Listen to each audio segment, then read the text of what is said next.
à gérer le pays comme ils veulent. Moi, je vous dis, je vous le répète, prions pour que le parti Les Démocrates trouve les bons candidats pour représenter le pays là. Il faut que ça change, il faut faire quelque chose, il faut agir, et c'est maintenant, sincèrement. C'est maintenant, monsieur Adango. Monsieur Samuel, vous savez que vous n'êtes pas sérieux. Qu'est-ce que tu dis? Qu'est-ce que tu dis? Vous qui tenez le langage de il n'y aura pas élection là, c'est que c'est vous qui ne voulez pas de la paix pour ce pays-là. Moi, je le dis honnêtement, c'est vous qui ne voulez pas la paix pour ce pays. Si déjà, attendez, monsieur Anango, si déjà, vous dites qu'il ne faut pas aller aux élections, et que nous, on veut aller aux élections, est-ce que vous allez nous faire la guerre? Est-ce que vous allez nous faire la guerre? C'est que vous qui tenez le langage de il ne faut pas aller aux élections, c'est vous qui n'aimez pas ce pays-là. Il y a beaucoup de jeunes, il y a beaucoup de personnes qui attendent simplement les élections pour sanctionner ce que fait le régime-là. Et il faut leur donner la possibilité de sanctionner. Si vous restez là-bas pour dire qu'il n'y aura pas d'élection, que vous ne voulez pas aller aux élections, c'est que vous révoltez le peuple. Non, c'est pas bien. Vous ne pouvez pas continuer à dire des choses comme ça. Monsieur Samuel, Monsieur Samuel, vous parlez de sanctions. Vous parlez du peuple sanctionné. C'est ça que je disais. Vous n'êtes pas sérieux, hein, au fait. Et vous savez très bien que vous n'êtes pas sérieux. Vous savez très bien que on peut aller aux élections là. On a vu des élections dans ce pays. Il y a eu le taux de participation de vote à 4%. Mais on nous a parlé d'un pourcentage plus élevé de 30 ans, si je me rappelle.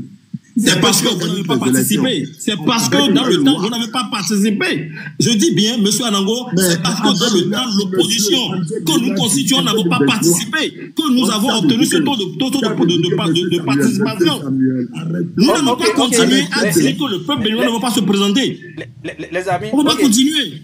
Monsieur Gbegbeji, ok. Oui, monsieur Jules. Oui, ok. Il y a quelques mois, donc c'est une rediffusion. Ce que nous essayons de faire, au fait, c'est de ramener nos différentes émissions que nous avions réalisées en temps sur YouTube, de commencer à les diffuser sur TikTok, parce qu'on sait que le public n'est pas le même.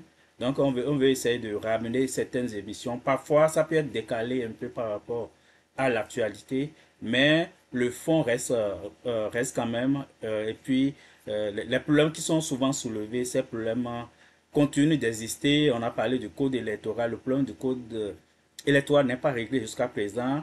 Et puis, on s'achemine comme ça à des élections qui vont générer encore d'autres crises, alors que la crise de 2021, cette crise n'est pas totalement vidée parce que 2 acteurs majeurs sont encore en prison.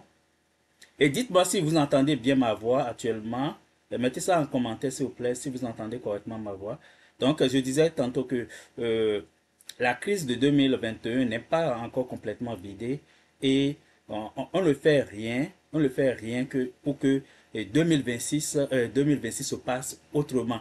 Et les invités, vous les avez écoutés tantôt, et ils disaient que si on va aux élections dans les conditions actuelles, ce qui va se passer, c'est simple, c'est qu'on va exclure des communautés entières. Parce que quand on va infliger le fameux taux de 20% pour la distribution des postes, on va se retrouver où des communautés, même des communes entières ne soient pas représentées à l'Assemblée nationale. Et on va vers une assemblée monocolore, comme on l'a vécu dans le sang en 2019. Donc c'est des inquiétudes légitimes qui sont encore là, et on n'a pas l'impression que les gens ont vraiment conscience du risque que on fait subir au peuple. Moi, j'ai coutume de dire que lorsqu'on prend une loi, on vote une loi, et si cette loi-là comporte même 1% de risque de violence, et on aime vraiment son pays, on est obligé de s'asseoir, de rassembler les protagonistes pour pouvoir vider, pour pouvoir enlever ce risque-là. Et puis, on sait que l'histoire récente de notre pays nous a amené, parce qu'on n'a pas pu s'entendre sur les lois devant régir l'organisation des élections, l'histoire récente de notre pays nous a amené à des tueries en 2019 parce que le gouvernement, je vais dire, Joseph Diobonou a sorti, dans son chapeau de lapin, a sorti le certificat de conformité, je ne sais pas comment il a appelé ça, qui un document qui n'est inscrit nulle part, ni dans le code, ni dans la constitution pour participer aux élections. À peine à moins d'un mois des élections, il a sorti ça. Et ce document-là est délivré uniquement par l'exécutif. Donc l'exécutif est libre de distribuer. Oui, on a eu aussi, monsieur Samuel, on a eu aussi le quitus fiscal qui était délivré par les impôts. On a le certificat de conformité qui devrait être délivré, je pense que par la Sénat. Donc c'est des documents qui doivent être délivrés uniquement par l'exécutif. Qu'est-ce qui se passe si ta tête ne plaît pas à ceux qui sont là? Ils ne vont pas te donner. Les gens ont payé, les gens ont tout payé pour avoir leur quitus fiscal. Les gens ont dormi aux impôts. Donc, ils n'ont jamais délivré parce qu'on ne veut pas que Pierre ou Paul participent aux élections. Donc, ce qui a conduit au drame qu'on a vécu en 2019. Et on va maintenant... On n'a pas tiré vraiment de leçons de ça. Regardez tout ce qui s'est passé depuis 2019. On a des enfants qui ont été enlevés. Certains sont morts en prison. On a vu le cas de Latif Radi qui a été enchaîné. Le gars a souffert le martyre à la prison civile de Misrélité. Même en agonie, les responsables de la prison ne l'ont pas autorisé à aller se faire soigner. Et il était à un chevet de la mort quand on l'a transféré au CHDO et à l'hôpital de Porto-Novo. Et même là, alors que le gars ne tenait même pas debout, on l'a enchaîné comme un esclave au lit. Comme si le gars était encore capable de se lever, de se déplacer. Donc on ne peut pas... les invités parlaient tantôt on a perdu au Bénin la dignité humaine. Les invités parlaient de ça. On ne peut pas continuer à traiter le Béninois comme ça. Peu importe ce qu'on peut reprocher à Pierre ou Paul.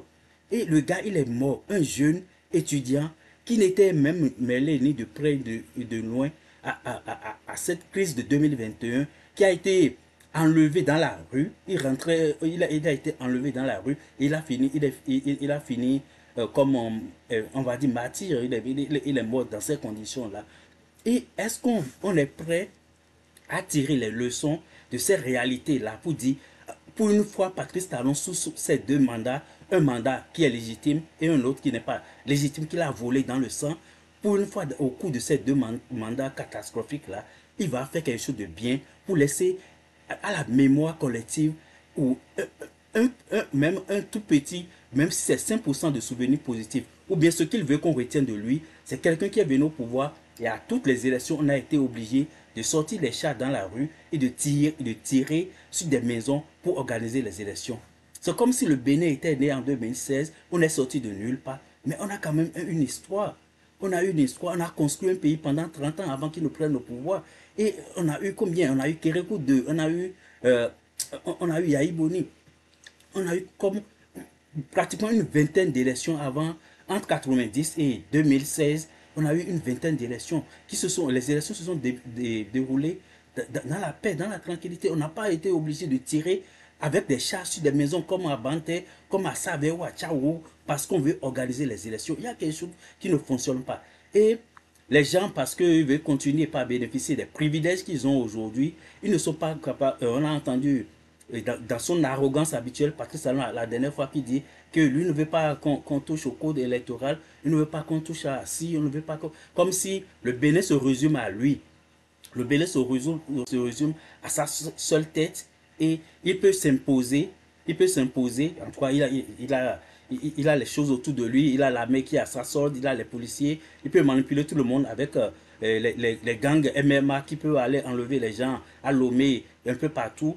Donc, fort de ça, il se dit, rien ne peut l'atteindre. Donc, s'il va en 2026, qu'il y ait 10 morts, qu'il y ait 20 morts, qu'il y ait 50 morts, ça ne lui dit rien. L'essentiel, c'est que lui, son agenda politique personnel, qu'il puisse dérouler cet agenda-là au mépris, même s'il faut passer sur les cadavres, il s'en fout royalement. Donc, moi, c'est la leçon qu'on peut retenir. C'est pour ça qu'on a décidé, au-delà de tout ce qu'on fait sur notre plateforme, Biafrica Web, YouTube Biafrica Web TV, on a dit de ramener certaines émissions ici aussi pour le public qui est ici, pour que chacun puisse prendre conscience de l'urgence de la situation, de l'urgence d'agir pour que pour les élections générales, on aura les élections communales, on aura les élections législatives et l'élection présidentielle en 2026 pour que ces élections-là puissent se dérouler au moins une fois sous Patrice Talon dans la tranquillité. Et puis chacun, tous ceux qui respectent la loi puissent aller dans la tranquillité, d'abord être candidat et puis le vote du peuple puisse être sauvegardé. C'est pas ce qu'on a vu avec en 2023 où alors que les gens étaient encore devant la Cour constitutionnelle pour faire des réclamations. En ce moment, la Sénat a déjà déclaré tous les bulletins de vote caducs. On est vraiment un pays, comme on le dit, un pays de paix. Sinon, tout ça là aurait généré peut-être d'autres violences en 2023. Et on va dire. Et on a pu traverser cet épisode-là. Et aujourd'hui, on se prépare pour les élections générales de 2026.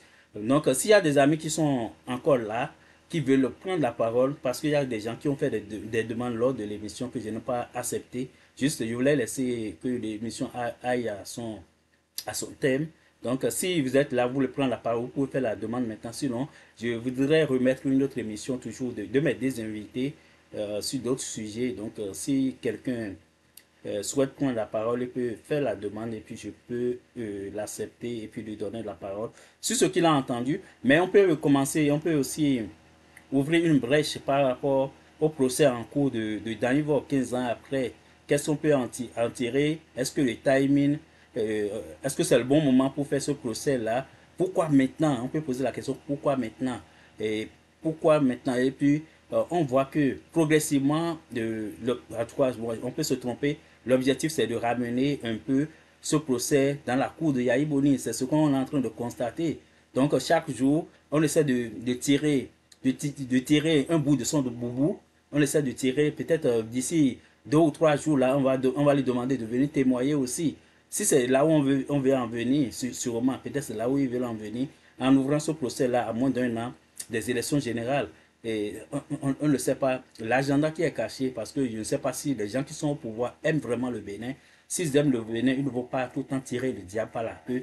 Seulement avec ce code électoral que tout le monde l'a dit, le clergé l'a dit. On ne peut pas dire que le clergé béninois a un intérêt politique. Donc s'ils l'ont dit, c'est que ce code pose des problèmes réels qu'il faut prendre le temps de regarder. Donc on ne peut pas faire des procès de détention pour dire l'Église catholique soutient l'opposition ou bien soutient un camp ou un autre. Si le clergé a initié 2 ou 3 colloques par rapport à ce code, c'est parce qu'il y a des problèmes réels qui se posent et on ne veut pas, les gens ne veulent pas assister aux mêmes scènes macabres en 2026 où on fait tirer sur les gens à gauche à droite parce que juste on veut que son camp détienne la majorité à l'Assemblée ou bien son camp soit représenté exclusivement à l'Assemblée nationale. Ok, je vais essayer de prendre Monsieur Samuel, j'espère que ça va fonctionner. Ok, je pense que ça va fonctionner. Bonjour Monsieur Samuel. Oui, bonjour cher ami. Ok, merci beaucoup de se joindre à ce direct. Donc, je vous laisse la parole. Moi, j'ai parlé déjà. Vous pouvez y aller directement. Je tiens formellement à vous remercier pour l'initiative de ramener des émissions passées ou même en cours pour nous permettre à nous autres qui n'avons certainement pas le temps nécessaire de pouvoir suivre les échanges dans le temps. Fortuitement, je suis tombé depuis 20 heures, je vais dire, sur votre panel et je suis vraiment sidéré. J'ai écouté beaucoup de choses et surtout le dernier point que vous venez d'aborder qui concerne le procès à l'intention de monsieur Danivo, voilà. Sincèrement, pour tous ceux qui comprennent la politique, on sait déjà que c'est un procès d'intention pour Yahya Boni, pour le faire comparaître Je me demande si dans les jours à venir, ils vont pas l'appeler à venir répondre à quelques questions. Il est béninois, mais cela ne devrait normalement pas inquiéter la plupart. Parce que on connaît très bien l'intention de ce régime-là, c'est de tout faire pour salir l'image de Yahya Boni, surtout aujourd'hui président du parti Les Démocrates, et qui est sur tous les fronts, qui travaille jour et nuit pour quand même corriger ce que lui-même a occasionné par le passé. Si Yahya n'avait pas accepté, Talon ne serait pas aujourd'hui là et ne va pas se permettre de se foutre de tous les Béninois. Parce que moi, je sais, je le dis chaque fois quand je prends la parole, c'est de se foutre de nous, peuple béninois, quand on dit que le pays est un désert de compétences et au même moment, on fait ce qu'on veut, on appelle les expatriés à venir au pays et à nous voler, alors qu'on pouvait laisser le peuple béninois gérer et avec toute conscience donnée, réussir. Bon, c'est une punition que nous avons reçue, moi je le dis, et il va falloir que chacun prenne conscience, surtout la jeunesse, à leur poser la barrière nécessaire pour quand même reprendre notre pays de leurs mains. C'est capital, c'est important. L'exemple du Sénégal devrait être la bonne, ou devrait nous inspirer bien sûr, pour que chacun puisse jouer son rôle en 2026. Voilà un peu ce que je voudrais apporter comme contribution au débat. Merci beaucoup, cher ami.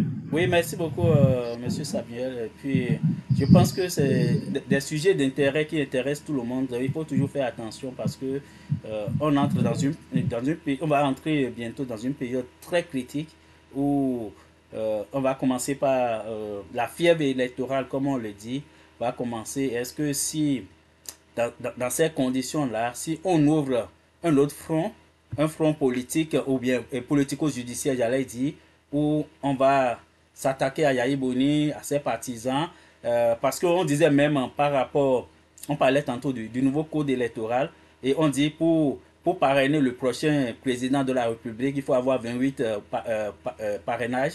Et on sait que les démocrates ont exactement 28 députés aujourd'hui. Donc si demain, lors de ce procès-là, on ouvre des brèches, on va aller tirer quelqu'un, peut-être quelqu'un qui avait servi sous Yahya Boni, qui est député aujourd'hui, je ne sais pas, je le dis comme ça, et dans ce procès, il est condamné, donc il n'a plus le droit, nous on est en train de spéculer, il n'a plus le droit de parrainer un candidat. Cela veut dire qu'on va se retrouver en 2026 avec seulement le candidat de la mouvance présidentielle, on le dit comme ça, de la mouvance présidentielle. Est-ce que c'est ça qu'on veut? Mais je pense que il faut donner une chance à ce pays pour traverser l'échéance décisive de 2026 dans la tranquillité, dans la quiétude. Et c'est important de poser, de se lever un peu au-dessus de la mêlée. En tout cas, souvent, ceux qui sont au pouvoir, en tout cas, ceux qui ont le pouvoir de décision aujourd'hui, ils doivent faire l'effort quand même de se lever ou de se mettre au-dessus de la mêlée pour dire ils ont une chance, ils ont toujours, même il y a des choses qui ne se sont pas bien passées dans le passé, mais ils ont quand même la possibilité de corriger ce qu'on peut corriger, de sortir par, pour moi je le dis souvent que c'est plus possible pour Patrice Talon de sortir par la grande porte, mais il peut toujours avoir une petite ouverture pour lui, ou puis on va dire ok, en fin de compte, malgré tout ce qu'on a dit, à un moment donné, il s'est ressaisi et il a pu laisser peut-être un petit héritage à ce peuple qui lui a tout donné économiquement, politiquement. Le peuple du Béninois lui a tout donné et n'a rien demandé en retour.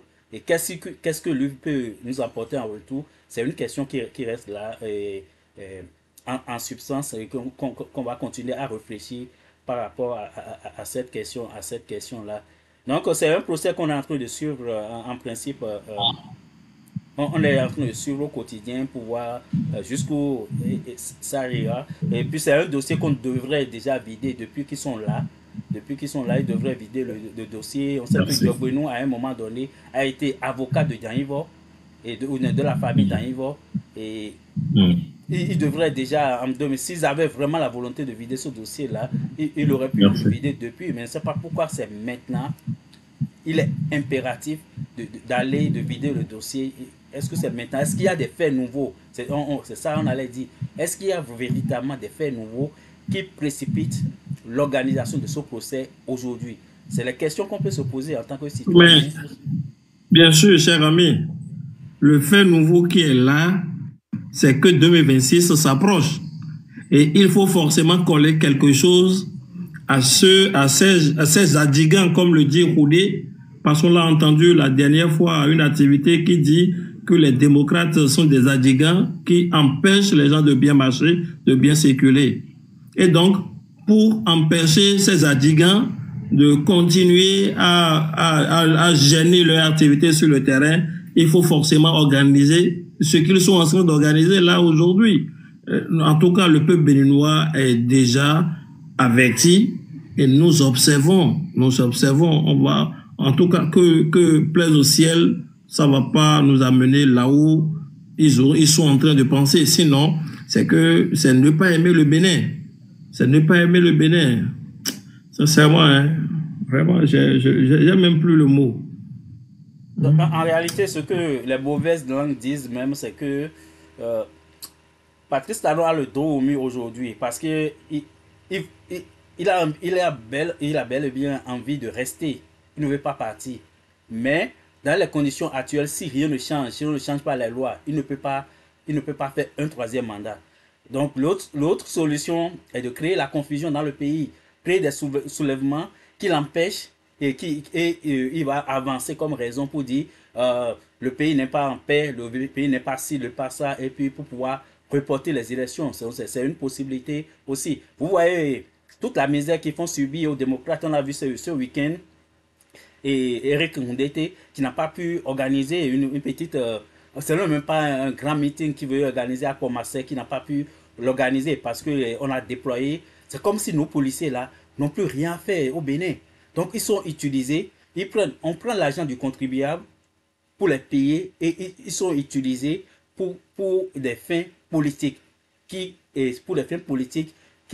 vont juste dans l'intérêt. Moi je ne vois pas pourquoi on empêche les démocrates, un parti qui est régulièrement enregistré, on empêche ce parti-là d'organiser ces rencontres. Les gens font les procédures, ils font les demandes aux mairies, et puis on empêche quand même. Alors que dans le même temps, les deux partis siamois de Patrice Talon arrivent à organiser leurs rencontres et sans que... dans la facilité, j'allais dire. Donc pourquoi il est si difficile aujourd'hui d'être un acteur politique de l'opposition? Est-ce que c'est comme ça on veut vraiment construire le pays? Ok, si vous voulez prendre la parole, vous pouvez faire une demande de vente voiture, si vous voulez prendre la parole. Parce que je prends les gens aujourd'hui, après la première émission que j'ai diffusée, je suis en train de prendre les gens. Si vous voulez vous exprimer, peu importe votre point de vue, moi, faites la demande, je vais vous faire monter et puis vous voulez prendre la parole. Merci. Okay, tu vois ce qui se passe. Oui, il y a quelqu'un qui a écrit vente voiture, qui a mis un commentaire. S'il veut monter, il prend la parole, il peut prendre la parole. Il n'a qu'à monter. On va échanger. Donc ce que je dis, le Bénin, le pays appartient à tout le monde. Donc, chacun doit pouvoir avoir un espace pour s'exprimer. Et tant qu'on fait, on fait tout en respectant la loi. Parce que le LD, le parti Les Démocrates, c'est un parti qui est reconnu. Et puis on a bien écouté, les gens font les demandes, il faut les demandes pour pouvoir organiser des rencontres, des petits rassemblements, parfois dans des lieux privés. Et malgré ça, on envoie la police qui empêche que ces rencontres se tiennent. C'est quand même bizarre ce qui se passe au Bénin. Est-ce que on veut faire la provocation? Comme ça, quand les gens vont réagir, on ira les arrêter. Supposons que Ndete s'oppose à ce qui s'est passé. Et comme ça, on va dire qu'il a fait trouble à l'ordre public. On va l'enlever comme ils ont l'habitude d'enlever les gens. Et on va l'enlever et puis créer des problèmes comme ça. Donc, pourquoi créer des problèmes là où on n'en a pas? Donc, on a quelqu'un qui est oui. C'est Angelus, c'est ça? Avant qu'il ne prenne la parole, je voudrais rapidement bondir sur voilà. Tu vois, ce qui s'est passé avec Mouleté la dernière fois, et on a suivi tout cela. En fait, ils savent qu'il est un potentiel candidat pour les démocrates.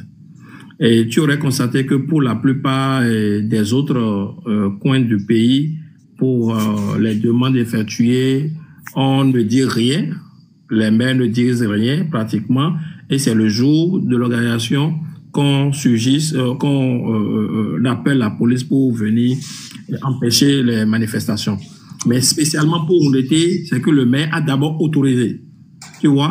Et au même moment que le maire autorise, c'est la police qui vient barricader la voie juste pour le pousser à agir ou à mal parler ou à inciter ces éléments à aller vandaliser et autres là. Et on va dire que c'est un parti qui crée du désordre pour simplement leur retirer l'agrément qu'ils ont obtenu pour être parti. Donc, c'est que c'est une manière de pousser les démocrates à aller à la violence. Et là, on se justifier de ce que c'est un parti qui vandalise les gens, qui crée du désordre dans le pays. Eh bien, le récépissé qu'ils ont obtenu, on va leur retirer simplement comme ils ont eu à faire par le passé au Sénégal.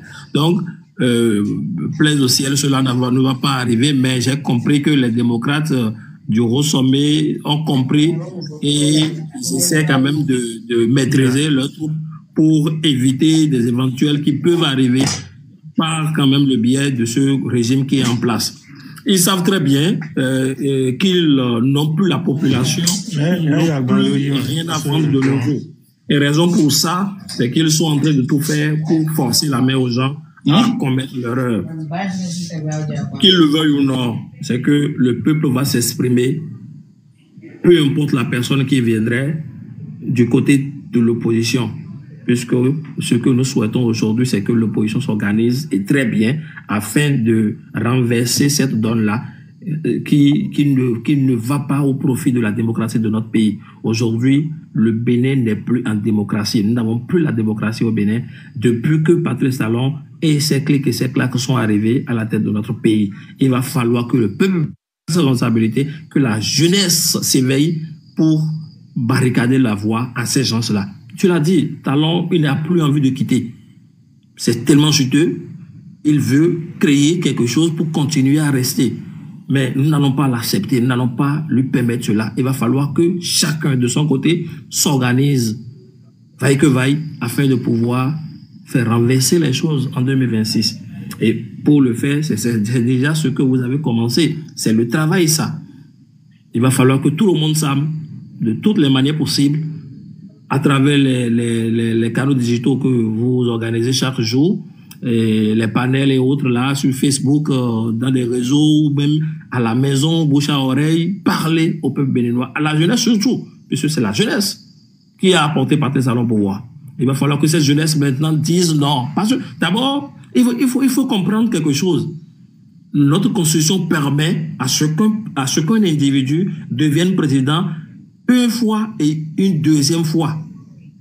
Mais pourquoi on veut toujours continuer? Pourquoi ne pas laisser la chance à quelqu'un d'autre de faire valoir ses compétences? On ne peut quand même pas être le seul intelligent dans le pays. Eh bien, c'est ce qui nous fait croire qu'il est le seul détenteur de savoir, qu'il est le seul travailleur, et que tous les restes là, c'est que nous sommes des va-nu-pieds, des moins que rien, et c'est qu'on ne peut rien nous confier. Hein? C'est regrettable, c'est écœurant, mais nous ne pouvons rien pour l'instant. Il a dit que nous allons en souffrir, mais nous ne pourrons rien. Mais il oublie que nous pouvons grand chose. C'est nous qui votons. Lui, personnellement, il n'a qu'une seule voix. Ces gens, ces éléments qui sont autour de lui n'en ont qu'un. Il va falloir que la jeunesse prenne sa responsabilité et que nous formons quand même les garde-fous pour contrôler et veiller sur notre choix, le choix que nous aurons à opérer prochainement en 2026. Merci. Je vais laisser la parole aux autres. Ok, on va prendre d'abord M. Anago Samuel, je pense. Vous pouvez activer votre micro et prendre la parole, M. Anago. Oui, bonjour, Bi Africa, comment allez-vous? Oui, bonjour. Oui, ça va très bien, merci. Ok, d'accord.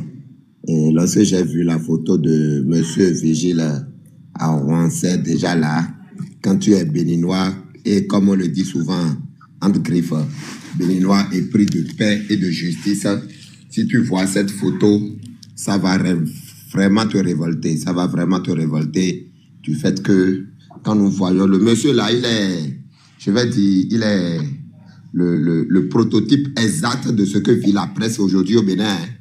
Il est le prototype exact de ce que ça veut du régime que nous vivons au fait. Il a été toujours traqué par la hack, tout ça. Finalement, on a entendu la fois dernière qu'on a interrompu ou bien suspendu sa chaîne. Et au Bénin ici, ça fait partie des seules chaînes aujourd'hui qui osent donner la parole aux opposants et aux mouvanciers. C'est même pas qu'il fait. Et pour celui qui m'a le plus fait mal, c'est l'autre là. Comment elle s'appelle? Madame Atu. Voilà une dame qui ne fait que... Elle ne prend jamais position. Elle ne donne que des informations. Et ces informations qu'elle donne, c'est ça qui est gênant. Quelqu'un parlait tout à l'heure, la personne a parlé des élections, que c'est nous qui votons. Est-ce qu'on va même aux élections d'abord? C'est une question. Quand je dis est-ce qu'on va aux élections, regardez, je vais d'abord donner un exemple. Le code électoral qui est là, par exemple. Entre tout le monde, même les religieux aussi sont en train de demander à ce qu'on révise ce code. Mais j'ai été étonné d'entendre le président de la République dire la fois dernière qu'il n'a rien contre le code, que le code va bien. Il a même donné l'exemple des élections passées, les élections qui ont mené à vote des démocrates, que l'opposition a été aux élections et que le pouvoir a les mêmes députés. Et je le dis, je le répète, Monsieur Biafrika, si nous sommes dans cette situation aujourd'hui, c'est à cause de ces démocrates-là. C'est à cause de ces démocrates-là. C'est pas que j'ai quelque chose contre eux.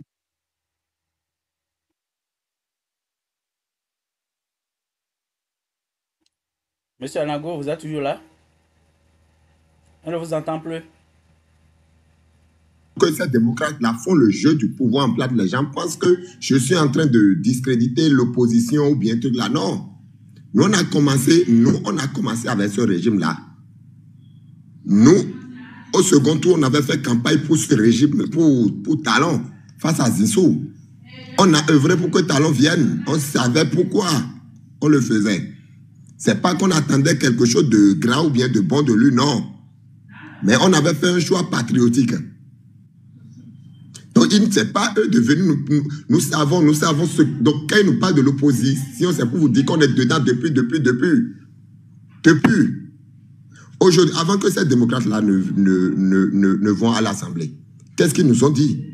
Que s'ils viennent, qu'ils vont essayer de supprimer ou bien de faire revoir toutes ces lois-là qui ont été votées.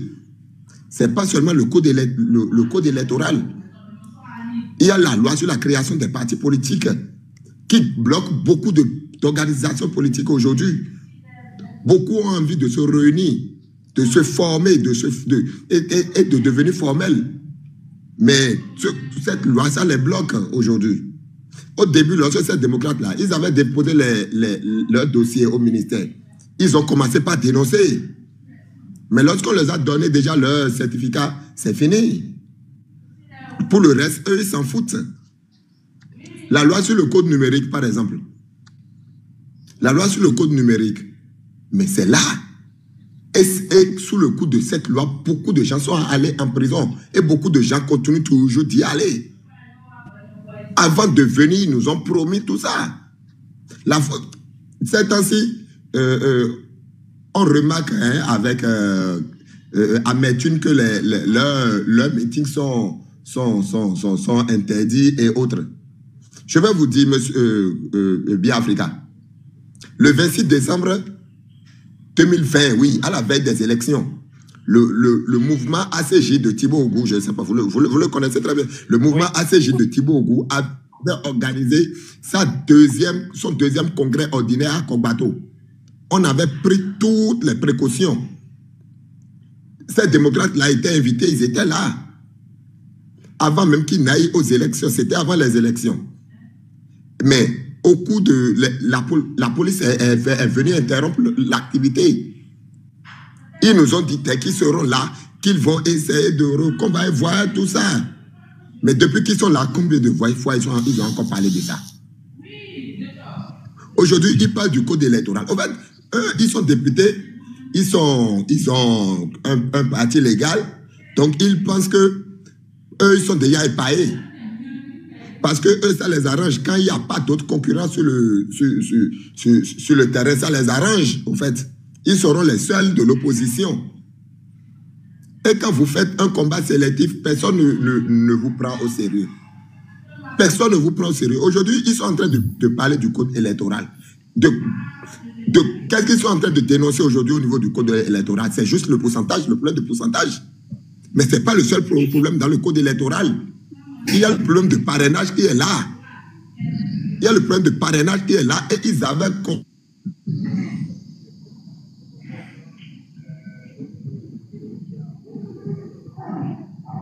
Malheureusement, le réseau de notre ami n'est pas stable, donc ça coupe parfois. Le code électoral, c'est le nom. Vous me recevez? Oui, c'est maintenant vous recevez. Ok, d'accord. Aujourd'hui, que le code électoral met le nombre de députés pour les trucs là, pour accompagner pour les parrainages, voilà. Le nombre de députés pour les parrainages, le code électoral met ça à leur niveau aujourd'hui. Vous voyez qu'ils n'en parlent plus. Tout ce dont ils parlent aujourd'hui, c'est les pourcentages. Ils voient que c'est les seules choses sur lesquelles on va aller bloquer ça. Et je dis toujours qu'ils font le jeu du pouvoir. Le pouvoir en place, on les connaît. On a toujours dénoncé ce qu'ils font. Leur mauvaise foi, on a toujours dénoncé ça. Mais quand il y a des gens qui sont avec nous, mais qui font le jeu de l'adversaire, on n'évolue pas. Et il est bon qu'on en parle aussi. Il est bon qu'on en parle. Aujourd'hui, vous allez voir. Si on révise le code ou si on ne révise pas, ces gens-là iront aux élections. Les démocrates iront aux élections. Dans ces conditions-là. Et c'est là maintenant qu'ils iront maintenant valider les élections de 2026. Et on a l'impression que c'est ça leur plan. Et ils veulent que nous, on s'associe à ça. Ils restent à chaque fois, ils disent non, les éléments de Thibaut Ougou ne sont pas avec nous. Il y a non. Quand le truc est crédible, on est là. Mais quand ce n'est pas le cas, ce n'est pas possible. De la même manière, ils ont des comptes à rendre à leurs militants. Monsieur Anago. Oui. Vous m'entendez? Monsieur Anago. Okay. Oui, juste... je vais juste donner... Oui, je vais donner la parole à quelqu'un d'autre pour quelques minutes. Non, attendez, avant que vous nous donniez la parole à quelqu'un d'autre, cher ami, je voudrais rapidement essayer de corriger quelque chose au niveau de M. Anago, puisque Samuel peut en cacher un autre. Il est aussi Samuel. Alors, voilà. Et il a parlé de la promesse tenue par les démocrates lors des campagnes dernières pour les législatives de 2023, oui.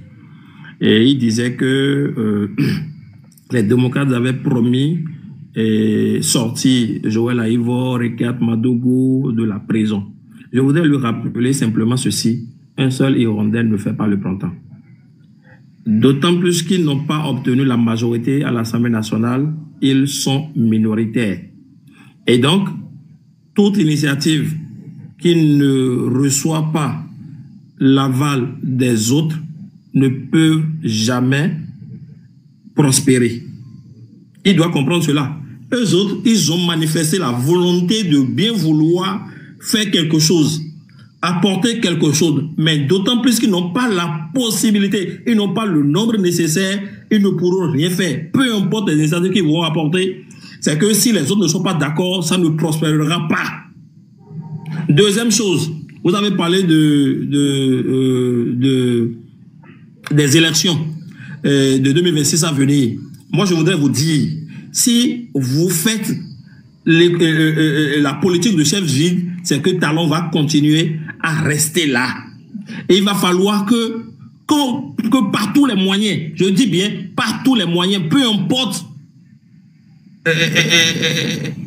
ce qui va se passer là, il faut forcément qu'on participe et que le peuple béninois nous soutienne. Si on fait la politique de chaises vides, c'est nous qui allons payer le prix. Il va continuer à rester. Et nous n'allons pas accepter cela. Monsieur Samuel. Oui. Monsieur Anago. Monsieur Anago. Oui, vous avez... Oui, attendez, monsieur Anago. Oui.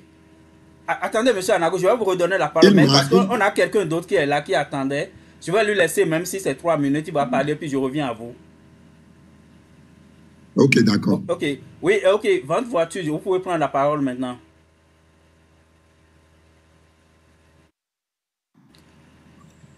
Oui, c'est bon. Vous me recevez? Oui, oui, tu peux parler maintenant, oui. Ok, bonsoir le panel. J'espère que vous portez bien. Oui, ça va, merci, oui. Ok, bon, ce n'est pas dans mes habitudes de prendre la parole comme ça, mais je vais quand même placer un mot pour opiner rapidement.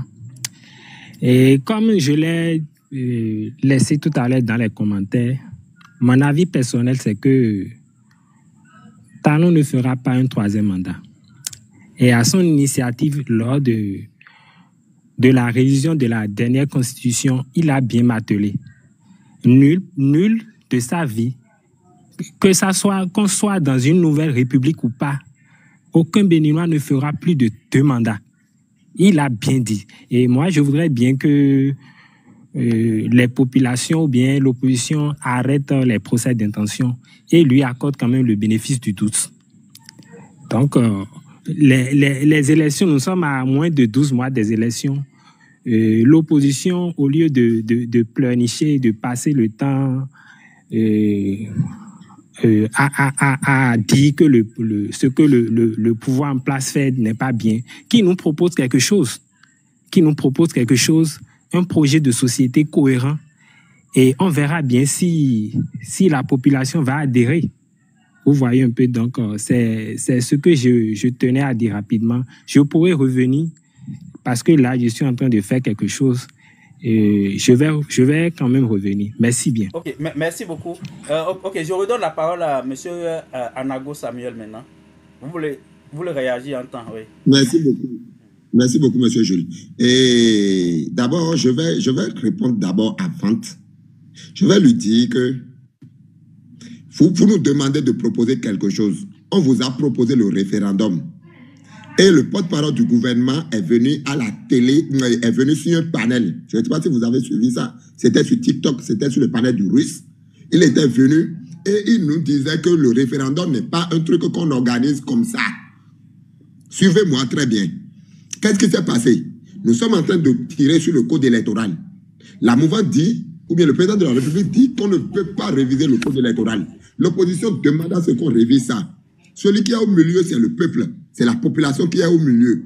Alors, prenons le peuple comme arbitre et laissons alors le peuple juger s'il faut réviser ou bien s'il ne faut pas réviser. Parce que c'est le peuple qui ira aux élections. C'est le peuple qui ira voter et qui ira choisir. Donc, laisse le peuple jouer sa partition. Et le porte-parole vient nous dire, ça veut dire que le gouvernement vient nous dire que ce n'est pas possible qu'on mette le peuple dedans. Et vous nous demandez maintenant de proposer encore. Nous ne sommes pas à l'élection pour proposer des projets de société. Monsieur, c'est aux campagnes qu'on propose des projets de société. Ce n'est pas au pouvoir en place qu'on ira proposer des projets de société. Monsieur Franz. Maintenant, monsieur Samuel Monomo, j'ai bien entendu ce que vous avez dit. Vous n'aurez même pas dû aller là-bas, en fait. Parce que jusqu'à là, je n'ai même pas encore parlé des détenus, en fait. Je n'ai pas encore parlé de la libération des détenus et exilés politiques. Parce que je sais que ça, lorsqu'il le disait, je sais qu'il ne pouvait pas le faire. Vous savez, moi, j'ai été responsable communication du comité de soutien aux détenus et exilés politiques. Je l'ai fait pendant 8 ans. J'ai été à ce poste pendant 8 ans. Et je vous dis, pendant les 8 ans là, tous les détenus pour lesquels on s'était gêné, tous les détenus qui étaient sortis, aucun parti politique de l'opposition n'a joué aucune partition dedans.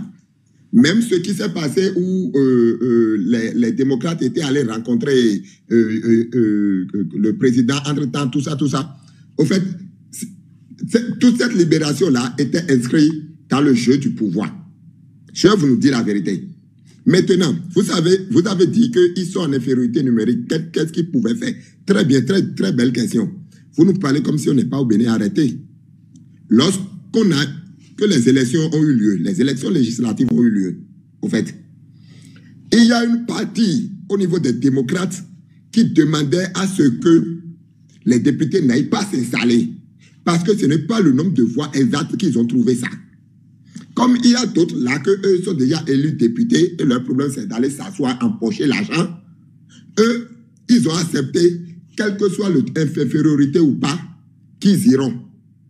Mais vous voulez qu'on fasse quoi? Que voulez-vous qu'on fasse? Nous, on a contribué. Vous avez eu des députés, vous avez eu des voix. Vous n'avez pas pris des précautions pour avoir le nombre exact. Vous vous mettez en infériorité numérique. Qu'est-ce que nous pouvons? Maintenant, au moment où ils sont en train de demander maintenant la révision du code électoral, ils ne sont toujours pas en infériorité numérique. Pourquoi ils sont en train de bander leur énergie dans ça maintenant? Si depuis le début, la manière dont ils sont en train de bander leur énergie pour la révision du code électoral, parce que ça les arrange pour les élections à venir là. S'ils avaient mis cette même énergie au début pour le code pénal, on n'en serait plus à ce niveau. S'ils avaient mis cette même énergie pour le code numérique, on n'en serait pas à ce niveau, monsieur. C'est de ça qu'on parle, au fait. Le pouvoir en place, on le tacle tous les jours. Depuis 8 ans, on ne fait que ça. Mais quand il y a des gens avec nous, qu'on a l'impression qu'ils jouent encore dans le camp adverse, je n'ai pas dit qu'ils le font, j'ai dit on a l'impression qu'ils jouent encore dans le camp adverse, là, ça ne peut pas évoluer. Vous pensez qu'on va encore revenir faire encore ces mêmes débats-là encore pendant 10 ans? Encore? C'est ce que vous nous voulez? Et vous parlez de la politique de la chaise vide. Qu'est-ce que vous appelez politique de la chaise vide? Et c'est ce que je disais ça. Ils ont déjà commencé la campagne, au fait. Ils ont déjà commencé la propagande. Coûte et coûte, il faut aller aux élections. Quelle élection? Pour aller légaliser le président que les autres vont nous proposer, c'est ça. C'est pas possible, en fait. Donc, oui. Alors, si vous permettez-moi de placer un mot rapidement pour approfondir un peu ce que... oui. Ok, bon, je voudrais savoir, le monsieur qui est en train de parler là, il s'appelle Anago Samuel, vous avez peur de quoi en fait? Monsieur Anago Samuel, vous avez peur de quoi en fait? Moi, je suis sûr d'une seule chose. On ne peut pas faire une élection présidentielle sans l'opposition. Ça, c'est impossible. Je ne sais pas si vous comprenez. Donc, moi, ce que je voudrais demander à l'opposition, c'est d'affûter ses armes. Parce que ce n'est pas la mouvance présidentielle qui ira voter, c'est le peuple qui va nous diviser, qui va élire un président. Donc, au lieu de, comme je l'ai dit tantôt, au lieu de rester là à tergiverser, à dire à faire des procès d'intention, préparons-nous, parce que nous sommes, comme vous l'avez dit tout à l'heure, nous sommes déjà en pré-campagne. Nous sommes en pré-campagne et les autres sont en train de travailler sur le terrain indirectement. Donc, c'est à nous-mêmes de nous organiser en notre sein et parce que ce que moi je constate à mon niveau, c'est que... Quel tas de pré-campagne? Le problème de tas de pré-campagne, là, tu peux revenir là-dessus. Ce que moi je constate, c'est que l'opposition a du mal à trouver une tête d'affiche. Au fait, c'est ça son véritable problème, c'est ça. Et comme on n'arrive pas à trouver quelqu'un qui va nous représenter dignement, on est là à vouloir brouiller les pistes. Ce n'est pas bien. Vous voyez, donc c'est ce que je voulais dire. Oui, j'ai une question pour toi. Comment toi tu expliques le fait qu'on empêche le rassemblement du parti Les Démocrates? Est-ce que vous savez que la semaine qui s'est écoulée, et le maire de la commune d'Abomey-Calavi a interdit un rassemblement de l'UPR? Non, ça, je suis pas... C'est sorti dans les journaux. Non, ça, c'est pas une réponse là. C'est pas une réponse. On laisse ça là. C'est politique. Attends. Non, mais vous êtes au courant que la mairie a interdit un rassemblement? La mairie a interdit un rassemblement de l'UPR. Cela voudrait dire quoi? On n'est pas en train de faire là une lutte sélective. Non. Quand vous ne respectez pas les tests et soufflez qu'on interdit vos rassemblements. Parce que ce qui s'est passé à commencer, c'est quoi? Il paraîtrait que c'est une messe qu'on voulait organiser, mais ça a voulu déborder. Et dans ces conditions, le maire a voulu prendre ses responsabilités, c'est tout. Donc, mais il semble que le maire avait donné son autorisation, selon ce qu'on a lu. Mais même s'il donne son autorisation sur le terrain, on constate autre chose. Soufflez que les autorités, aucun régime ne va accepter qu'on incite les populations à rentrer dans la ville pour organiser des désordres. Monsieur Vant, vous avez eu les informations. J'ai lu les journaux et je vous dis de ce que je sais à mon niveau, c'est de ça. C'est ça que je partage. Prenez le soin prochainement d'avoir les informations et de lire les tests et d'analyser les situations vous-même, quoi. N'écoutez pas ce que les gens disent. S'il vous plaît, tapotez je vous demande aussi de faire une analyse impartiale. Faites une analyse impartiale. C'est parce que les autres se retrouvent en position de faiblesse que vous devez toujours leur donner raison. C'est justement ce que je suis en train de vous apprendre à faire, ou bien je suis en train de vous faire faire, au fait. Vous savez, le dernier meeting qui a été annulé à l'autre là, c'est à Pomassé, voilà. Il y a eu la présence de 2 députés. Quand je vous parle de 2 députés, je vous parle de 2 représentants du peuple. Normalement, qu'est-ce que nous, en tant que peuple, nous demandons à nos responsables? Nous leur demandons de nous faire le point exact de tout ce qui se passe. Les représentants du peuple sont allés faire le point au peuple, à leur mandat, et vous interdisez à ceux-là de le faire. Et vous trouvez que c'est normal. Je n'ai jamais dit que c'est ça le problème, en fait. Non, c'est ça le problème, en fait. Parce que vous parlez comme si il s'agit maintenant d'un accord, ou bien comme s'il s'agit d'un enterrement et les gens veulent se réunir et on a dit non, l'autorisation n'est pas prise. Il s'agit, laissons même le parti, les démocrates, laissons même meeting, laissons affaire de meeting, laissons regroupement, tout, quoi. Oui. Il s'agit d'un député qui est allé à la rencontre de ceux-là qu'il représente.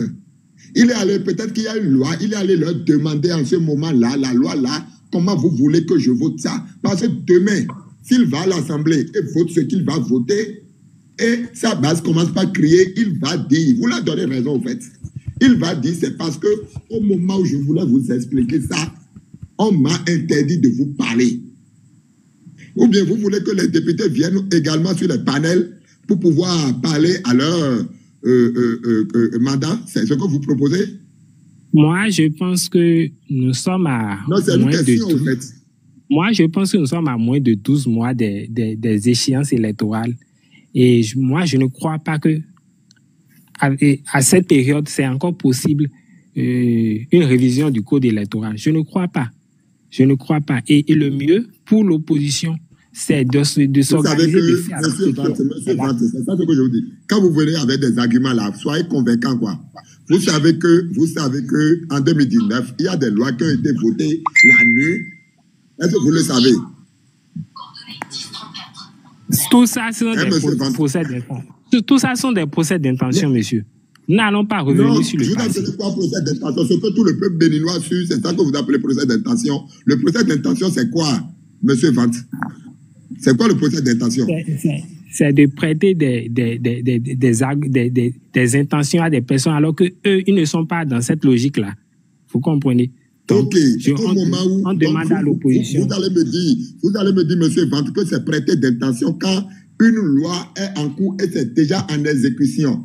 Et à cause d'un seul individu, du jour au lendemain, du jeudi, de mardi au lundi, dans la nuit là, on a changé le cours de cette loi-là. Est-ce que vous le savez? Vous parlez de procès Si on vote une loi et si on vote une loi et dans la pratique, on voit qu'il y a des failles, on peut toujours revenir à l'Assemblée pour corriger certaines choses. Oui, juste à ce niveau. Monsieur Nago. Non, excusez-moi, monsieur Vigile, un instant, je vais laissez-moi lui demander quelque chose. Donc, en fait, le problème que vous avez dit là, c'est pas une question de faille ou pas. Hein. Vous avez dit qu'on est à 12 mois des élections, donc on ne peut plus réviser le code électoral. Vous parlez du temps. Donc, vous êtes d'accord qu'il y a des failles, mais vous dites qu'on ne peut plus réviser. C'est ce que vous avez dit. Hein. Et non, au fait, je ne sais pas, mais dans notre constitution, bien dans le code électoral, il y a une période. C'est ce que vous avez dit. Vous avez dit, vous dites que vous ne savez pas. Monsieur Anago, il ne comprend pas. Et pour lui, c'est que c'est plus faisable, alors que c'est bien faisable. Il n'a pas connaissance sur les textes. Ça ne tient pas la route, en fait. Oui, ça ne tient pas la route. Nous comprenons. Il a compris aussi. C'est pas possible. Ok. À ce niveau-là, je voulais donner juste une précision. Au fait, si on prend par exemple les élections communales de 2020, et dans les normes de la sous-région, on ne devrait même pas toucher les tests 6 mois avant les élections. Mais ce qui s'est passé en 2020, voilà, c'est de ça, au cours d'une élection, au cours de l'installation même des maires, on a arrêté la procédure pour aller retoucher les tests. Ça, c'est illégal. On ne devrait pas le faire. C'est ça que on dit. On ne devrait pas tout le temps changer la loi juste pour arranger un camp ou un autre. Donc, la loi doit être impersonnelle. On ne doit pas modifier la loi parce que la mouvance constate qu'il est en train de perdre du terrain ou bien il y a un risque à ce que dans certaines communes, les maires ne soient pas du parti de Patrice, des partis qui soutiennent Patrice Talon. Donc, c'est les problèmes qu'on a connus juste là. Non, ce que je vous ai compris, j'ai pris bonne note de tout ce que vous avez dit. Mais ce que je voulais dire rapidement avant de descendre, c'est quoi? Vous savez, une élection présidentielle. Oui, vous savez, une élection présidentielle, ce n'est pas une élection de groupe. Hein. Ce n'est pas une élection municipale, bien une élection législative, non. C'est une seule personne en vote. Vous voyez un peu. Donc, le mieux... C'est une élection combinée, hein. Ce n'est pas une seule élection, hein, M. Vance. On va aux élections combinées, hein, M. Vance. Non, moi, je parle ici de l'élection présidentielle. La expérience dans notre pays. Ah, monsieur, laissez-moi finir, aller au bout de mon idée, s'il vous plaît. Je dis, une élection présidentielle, là, ce n'est pas une élection de groupe, ce n'est pas une élection municipale, bien une élection législative où on vote une liste de partis politiques, non. Une élection présidentielle, c'est une seule personne au vote.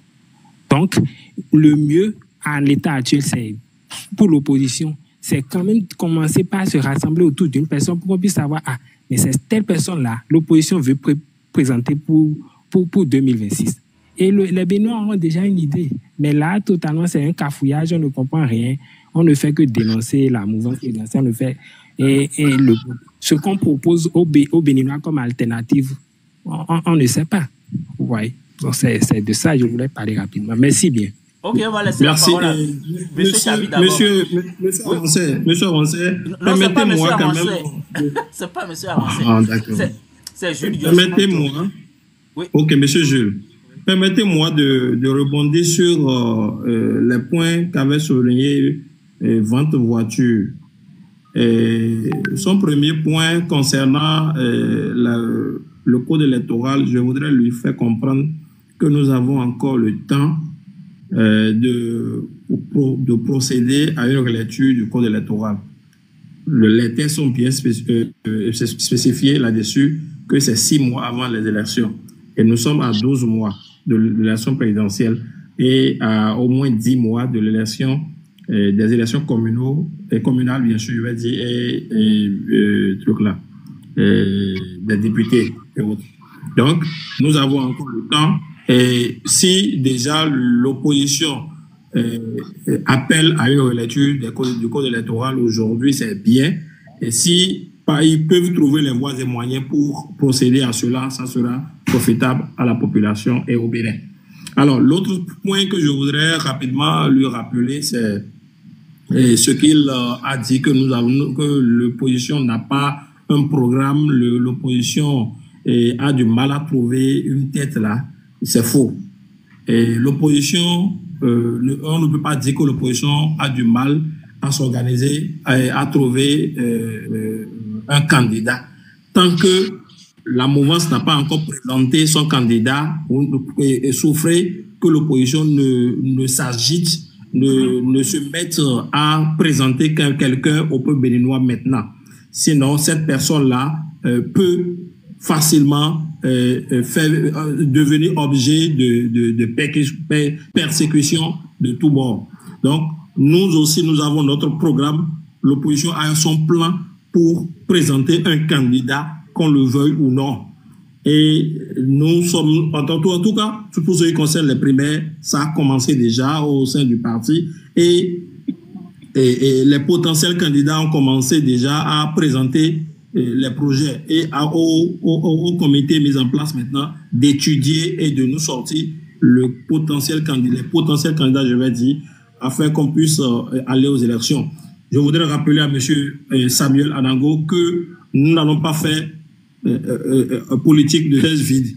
Cette fois-ci, le peuple béninois doit participer à cette élection et on va gagner, on va triompher contre vents et marées. Merci beaucoup. Merci, on va laisser la parole à M. Chabi qui attend. Ok, vous pouvez prendre la parole.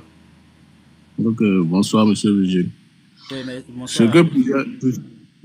Ce que plusieurs jeunes ne comprennent pas aujourd'hui, il ne s'agit pas de la mouvance ou de l'opposition. C'est l'avenir de la jeunesse qui est prise en otage, au fait. Parce que le code électoral qu'ils ont voté aujourd'hui, ça, ce n'est pas pour le bien-être de la population. Parce que chaque Béninois est présidentiable.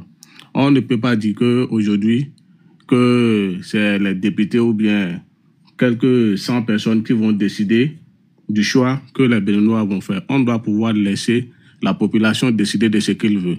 Le code électoral, c'est le vivre ensemble.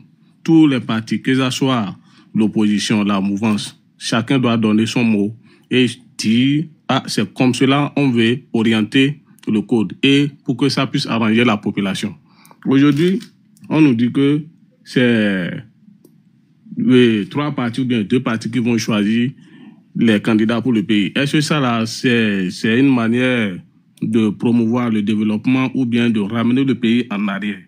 Au fait, c'est de ça il s'agit. C'est ce que moi, je voudrais compléter par rapport à ce que M. Samuel disait. Ok. Donc, vous rejoignez effectivement M. Samuel qui disait tantôt que le problème du code électoral, ce n'est pas seulement la question de la répartition des sièges, les 20%. Ça va au-delà des 20%. On a déjà la question du parrainage. Même si on prend le parti, les démocrates, le parti est sur une ligne rouge. Le parti a exactement le nombre de parrains. Donc cela veut dire que si un seul député fait défection d'ici le dépôt de candidature, en ce moment-là, le parti ne peut même plus avoir de candidat. Donc ce qui peut arriver, on peut démarcher, il y a la corruption. On sait que celui qui est au pouvoir, c'est un spécialiste. Il a deux choses. Soit il essaie de vous corrompre avec l'argent. Si vous résistez, il va utiliser la violence. Donc il n'a que ces 2 atouts en main. Donc dans ces conditions, le combat, moi je rejoins aussi en partie M. Samuel, le combat doit être beaucoup plus global.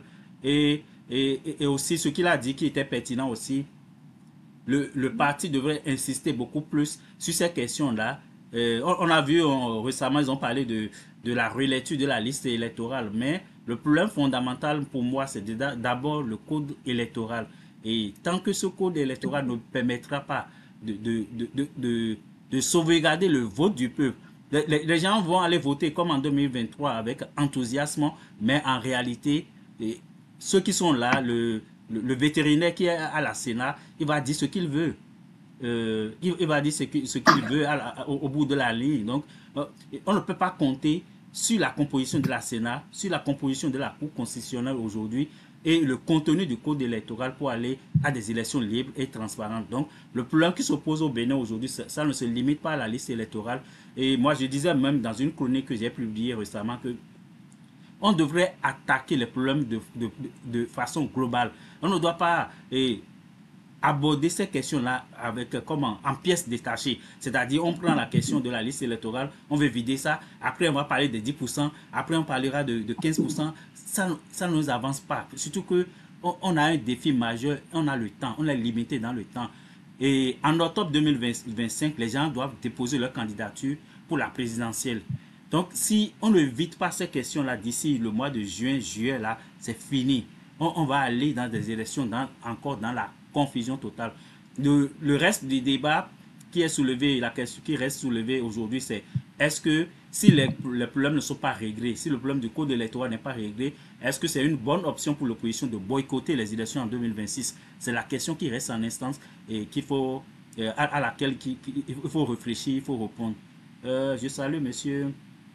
Ok, pour ceux qui se posent la question, pourquoi il y avait les photos de Vigile à Rancé et puis Arim Choubadé, c'est parce que avant l'ouverture du panel, j'avais fait passer une émission où les deux étaient les invités. Donc, c'est pour ça que leurs photos étaient affichées.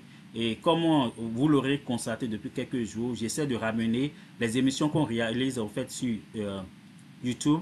J'essaie de les rediffuser ici pour permettre à l'audience de TikTok aussi d'écouter ces émissions. Ces émissions, ça peut dater de quelques semaines, quelques mois. Mais j'essaie quand même de ramener ces émissions-là parce que c'est les questions qui sont soulevées, qui sont toujours d'actualité, qui ne sont pas totalement vidées. Donc, il est important qu'on continue d'en parler. Donc, je ne sais pas si M. Anago, Samuel voulait prendre la parole ou bien on a deux Samuel. Oui, justement, oui. je dois parler, c'est important. C'est important. Il faudrait qu'on commence par éduquer le peuple sur quelque chose, en fait. Ce n'est pas les élections le problème. Ce que disent les démocrates là, c'est excusez-moi, beaucoup, c'est de n'importe quoi. C'est de n'importe quoi. C'est pas les élections le problème, au fait. Non. Mais c'est les conditions dans lesquelles on ira aux élections qui sont le grand problème, au fait. En 2021, il y a eu élection. Dans quelles conditions? En 2019, il y a eu élection. Dans quelles conditions, au fait? Nous ne pouvons pas aller aux élections dans ces conditions-là. Quelle que soit la politique qui va s'imposer, nous ne pouvons pas aller aux élections sans la révision en global de ce code électoral-là. Vous, au niveau des démocrates, vous pensez que c'est votre seul parti ou bien c'est votre seul candidat qui a le potentiel de changer le pays? Non. Il y a d'autres candidats là. Nous voulons que les choses reviennent comme en 2016, comme c'était au temps où le président Patrice Talon avait posé des candidatures. C'est ça la vraie démocratie, au fait. Mais ça là, comme ça vous arrange. Regardez, aujourd'hui, Biafrica, monsieur Jules, je voudrais vous féliciter. Vous faites partie encore des seuls aujourd'hui qui donnent la parole à la mouvance et à l'opposition. Vous faites partie des seules personnes. Est-ce que vous savez que quand même, ils veulent nous fermer aussi? Malgré que vous ne soyez pas au pays? Non, ils ne peuvent pas le faire. Si nous-mêmes on était au pays, ils allaient fermer. Parce que quand ils ont fermé Crystal News et les autres organes, ils avaient mis notre nom aussi dans la liste. Mais ils ont constaté, ils se sont rendus compte que ce n'était pas possible, qu'ils ne peuvent rien faire parce que nous, notre chaîne est enregistrée ailleurs, ce n'est pas enregistré au Bénin. Donc, ils ne peuvent rien faire contre nous. C'est pourquoi nous, on continue de donner la possibilité à tout le monde de parler. Et on a appris même hier que l'autre chaîne, Bénin Web TV, a été fermée hier. Ils ont Bénin Web TV? Oui, hier seulement. La AK a fermé ça aussi. Vous voyez, c'est de ça que je parlais, au fait. C'est de ça que je parlais. Vous voulez qu'on aille aux élections? Dans quelles conditions, comme dans ces conditions-là, vous n'aurez même pas de chaîne pour faire de propagande, au fait. Vous n'aurez même pas de chaîne même pour faire même la communication sur votre projet de société. Et rien de ça ne vous gêne. Mais je disais tantôt que, monsieur Jules, vous faites partie encore de ces journalistes-là qui font parler, qui disent réellement les choses. Parce que vous n'êtes pas au Bénin. Est-ce que dans ces conditions-là, est-ce que c'est normal qu'on dise que... Donc ça veut dire que personne ne peut être encore au Bénin ici. Et dire la vérité, et dire ce qu'il pense. Nous qui parlons aujourd'hui, nous sommes sur risque, au fait. Parce que nous sommes au Bénin. Nous sommes là, mais nous sommes sur risque, nous sommes sur peur. Et vous pensez qu'on peut aller aux élections dans ces conditions-là? Et vous, ça ne vous gêne pas. L'essentiel pour vous, c'est la chaise vide ou bien la politique de la chaise vide. Mais c'est de n'importe quoi. Vous devez juste valider la mascarade de 2026. Monsieur Anango, moi je suis d'accord avec vous. Monsieur Samuel, 30 secondes, juste 30 secondes. Juste 30 secondes. Monsieur Samuel, juste 30 secondes. Quand nous disons que Monsieur Patrice Talon ne veut pas partir là, nous ne parlons pas de l'homme Patrice Talon, au fait. Nous ne parlons pas de l'homme Patrice Talon, mais nous parlons de la continuité, au fait. Si Patrice Talon quitte le pouvoir et il place quelqu'un comme Wada Ila, mais arrêtez, c'est la même chose qui continue. C'est la même politique qui continue. Ok, bien Africa. Mais non, mais nous ne voulons pas. Bien, monsieur, je ne sais pas ce que nous voulons, au fait. Nous voulons une rupture. Non, nous ne voulons pas ça, au fait. Nous ne voulons pas ça, c'est pas ce que nous voulons. Nous ne voulons pas une politique de continuité, non. Si on veut en finir, finissons sans un. Avec le système. Oui, monsieur Anango. Finissons un. Et nous parlons même du système. Oui, Samuel. Les 30 secondes sont épuisées. Je voudrais quand même prendre la parole, si vous me permettez. Merci beaucoup. Alors, je disais, vous avez parlé de boycotter les élections et afin de ne pas valider les élections de Patrice Talon. Moi, je vais vous dire la vérité. Sincèrement, si vous vous rappelez, en 2023, après les élections législatives, si les quelques 28 députés que nous avons obtenus ne sont pas allés s'installer à l'Assemblée nationale, ils allaient réviser la Constitution à leur gré. Ils allaient faire du peuple béninois ce qu'ils veulent. Mais il a fallu que ces 28 députés-là soient présents à l'Assemblée nationale pour que cette initiative-là ne prospère. Sincèrement. Et aujourd'hui, si nous voudrions bien bloquer le chemin à ce régime-là de continuer à se moquer du peuple béninois, c'est de participer aux élections et de confier le destin de ce pays-là au peuple béninois. Seul le peuple béninois sanctionne, seul le peuple béninois confie le destin.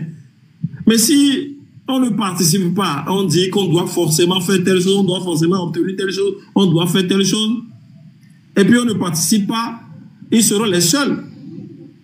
La Sénat, elle est là pour recevoir les candidatures. Mais si vous ne venez pas, elle va valider la liste qu'elle a à son niveau. Quand c'est validé, que vous veuillez ou non, c'est que vous allez consommer. Ils vont continuer à gérer le pays comme ils veulent. Moi, je vous dis, je vous le répète, prions pour que le parti Les Démocrates trouve les bons candidats pour représenter le pays là. Il faut que ça change, il faut faire quelque chose, il faut agir, et c'est maintenant, sincèrement. C'est maintenant, monsieur Anango. Monsieur Samuel, c'est maintenant. Monsieur Samuel, vous-même, vous savez que vous n'êtes pas sérieux. Qu'est-ce que tu dis? Qu'est-ce que tu dis? Qu'est-ce que tu dis? Vous qui tenez le langage de il n'y aura pas élection là, c'est que c'est vous qui ne voulez pas de la paix pour ce pays-là. Moi, je le dis honnêtement, c'est vous qui ne voulez pas la paix pour ce pays. Si déjà, attendez, monsieur Anango, si déjà vous dites qu'il ne faut pas aller aux élections et que nous on veut aller aux élections, est-ce que vous allez nous faire la guerre? Est-ce que vous allez nous faire la guerre? C'est que vous qui tenez le langage de il ne faut pas aller aux élections, c'est vous qui n'aimez pas ce pays-là. Il y a beaucoup de jeunes, il y a beaucoup de personnes qui attendent simplement les élections pour sanctionner ce que fait ce régime-là. Et il faut donc donner la possibilité de sanctionner. Si vous restez là-bas pour dire qu'il n'y aura pas d'élection, que vous ne voulez pas aller aux élections, c'est que vous révoltez le peuple. Non, c'est pas bien. Vous ne pouvez pas continuer à dire des choses comme ça. Monsieur Samuel, vous parlez de sanctions. Vous parlez du peuple sanctionné. C'est ça que je disais. Vous n'êtes pas sérieux, hein, au fait. Et vous savez très bien que vous n'êtes pas sérieux. Vous savez très bien que on peut aller aux élections là. On a vu des élections dans ce pays. Il y a eu le taux de participation de vote à 4%. Mais on nous a parlé d'un pourcentage plus élevé de 30 ans, si je me rappelle. C'est parce que vous n'avez pas participé. C'est parce que dans le temps, vous n'avez pas participé. Je dis bien, M. Anango, c'est parce que dans le temps, l'opposition que nous constituons n'avons pas participé, que nous avons obtenu ce taux de participation. Nous n'avons pas continué à dire que le peuple béninois ne va pas se présenter. Les amis, on va continuer. Monsieur Gbegbeji, ok. Oui, monsieur Jules. Oui, ok. Donc, on va laisser à M. Anago de répondre. Et puis, je vais voir, il semble que M. Chabi aussi voulait prendre la parole. Ok, M. Anago, allez-y en 2 minutes et puis on va donner la parole à M. Chabi aussi.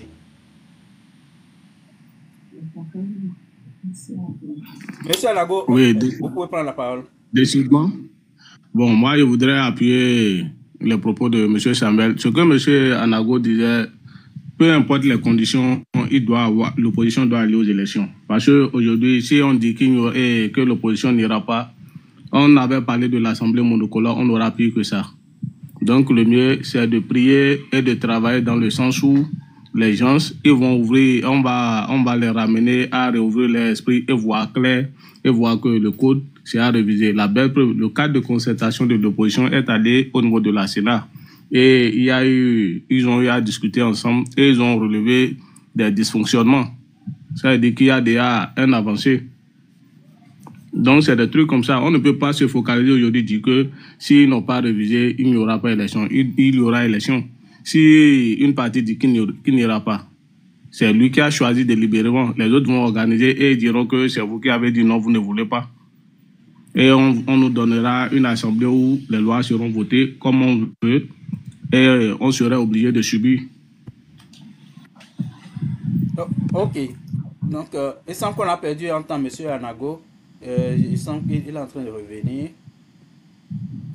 Donc, on a vraiment un enjeu là par rapport oui, à la partie. Moi, monsieur, j'avais un dysfonctionnement là. Ah oui, c'est ça, j'ai constaté. J'avais un dysfonctionnement au niveau de ma connexion là. Oui, okay. oui. En fait, il n'y a pas autre alternative à part la révision de ce code numérique là. Il n'y a pas autre alternative. Ceux qui pensent qu'il y aura encore autre alternative à part la révision de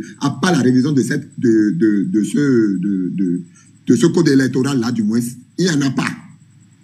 Il n'y a pas d'autre alternative à part la révision de ce code numérique là. Laissez en fait d'élection, on n'est même pas encore à ce niveau là. Laissez en fait d'élection. Ceux qui sont en train de chanter élection là, laissez ça en fait. Je ne sais pas si vous me recevez. Hein. Oui, parfaitement. Donc, voilà. Vous n'allez pas distraire 12 millions de Béninois. Ce n'est pas possible. Parce qu'au moment où on pense aux lois, il y a la loi sur le parrainage qui bloque. Surtout la loi sur le parrainage, ça m'énerve. Aujourd'hui, quand les démocrates n'en parlent plus, mais c'est bizarre. Vous faites une lutte sélective. Et c'est seulement ce qui vous arrange, au fait. Il suffit juste aujourd'hui que Talon enlève le truc de pourcentage et vous allez voir que les démocrates ne parleront plus jamais de révision du code électoral. Mais c'est pas possible. C'est pas possible, au fait. On a l'impression que vous jouez le jeu du pouvoir. Vous ne pouvez pas commencer déjà par parler des élections au moment où nous parlons de la révision du code électoral. Vous voulez qu'il y ait des élections? Monsieur Anago, vous êtes qui? Vous êtes qui?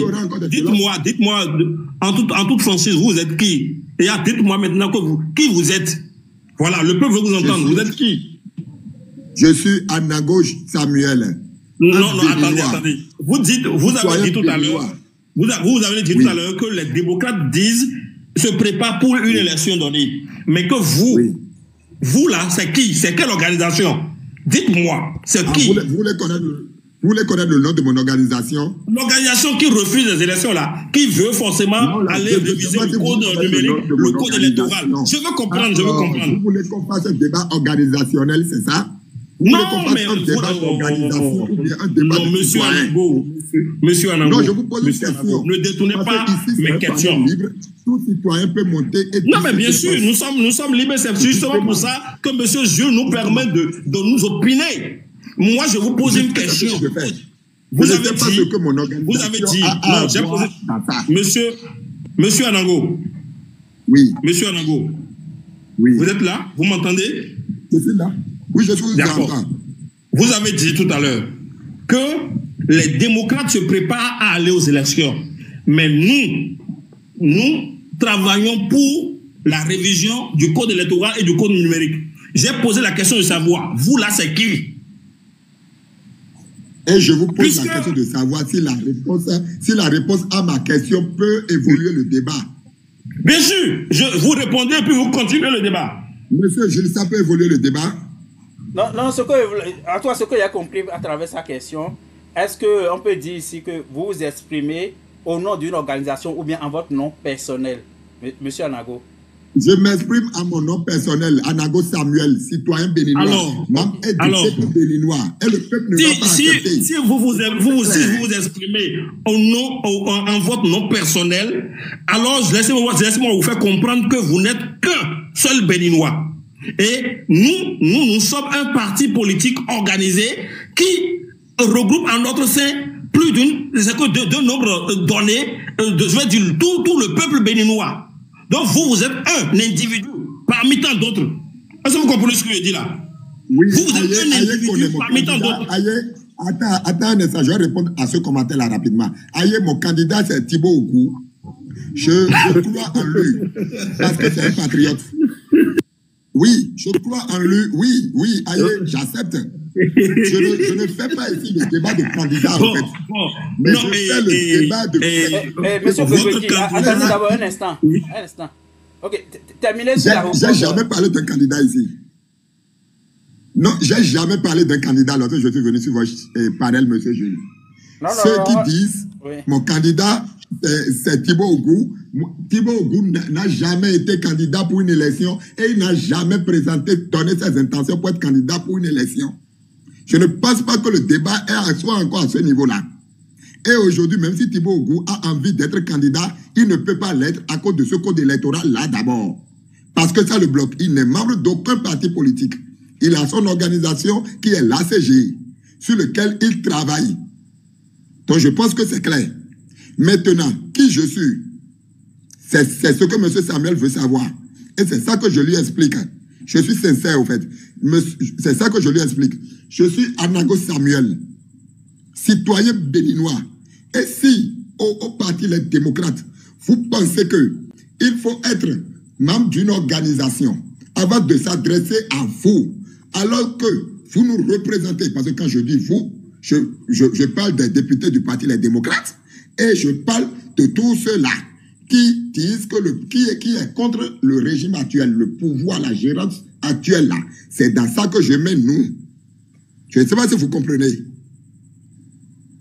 Oui, on vous suit bien, oui. Allez-y, on vous suit très bien. Voilà. Donc, pour ceux qui veulent comprendre, c'est ça que je leur explique. Je n'ai jamais déclaré un candidat. Et mon problème n'est pas candidature de quelqu'un ou bien de quelqu'un. Et je le dis, je le répète, contrairement aux démocrates, à la propagande réservée par le Parti les démocrates, parce que je vois certains membres du Parti les démocrates comme NDSS, ceux-là qui commencent déjà par, entre griffes, susciter. Je n'ai pas dit qu'ils vont poser candidature, mais ils ont déjà, entre griffes, commencé par susciter leur candidature. Je les suis sur des panels. Je dis que l'importance n'est pas à ça. Et même quand vous écoutez même votre porte-parole, l'autre là, Kimi Tokpe, mais qui est clair là-dessus sur le débat, qui dit que l'importance n'est pas les élections, qui n'a même pas d'alternative. On avait fait un débat la fois dernière sur le panel de Russes. Mais quand d'autres disent ça, et d'autres viennent nous dire qu'avec ou bien sans qu'on ira aux élections, c'est comme si eux, ils ont déjà un autre plan. C'est ça, en fait. Et c'est ça que nous, du peuple, nous, qui sommes victimes de l'oppression de ce pouvoir en place. Moi, j'ai fait la prison dans cette histoire. Pour ceux qui M. Vigile me connaît très très bien, il me connaît exactement. Il m'a toujours suivi depuis que j'étais chargé de communication au Front pour le soutien patriotique, FSP, qu'on avait fait avec les FCBE d'alors, de ce temps-là. On a évolué avec ces démocrates-là, jusqu'à présent. Mais je dis, la propagande, là, on n'est pas d'accord. Nous n'allons pas vivre ça. Oui, moi, j'aurais peut-être une question pour vous.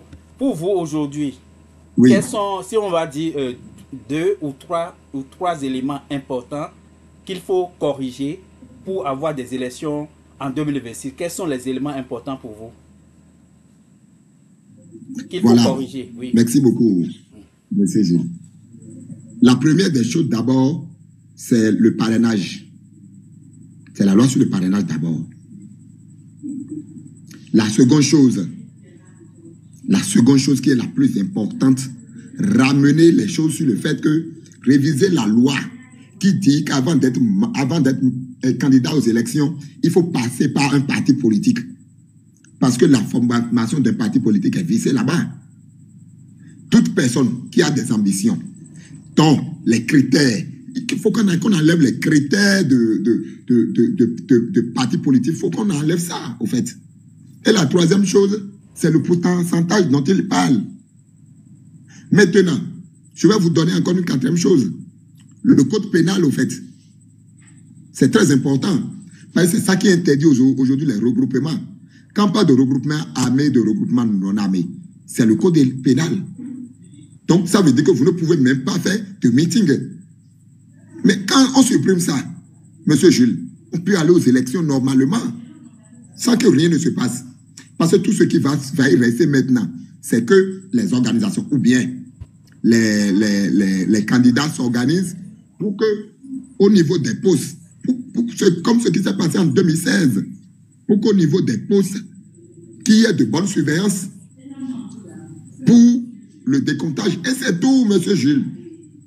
Mais tant qu'on ne va pas se battre ensemble pour ces choses-là, nous ne serons jamais d'accord avec vous. Merci beaucoup. Ok, je pense que, en tout cas, à mon avis, les éléments que vous avez soulevés comme importants à corriger là, ces éléments, je pense que, en tout cas, je ne leur prête pas d'attention, que les démocrates ont les mêmes éléments dans leur plan d'action, je suppose. Mais seulement, peut-être, ils ne mettent pas la même énergie sur tous les éléments. Je pense que c'est ce que vous leur reprochez vraiment, parce que on a l'impression que, en tout cas, leur principale cible, c'est peut-être de corriger la liste électorale.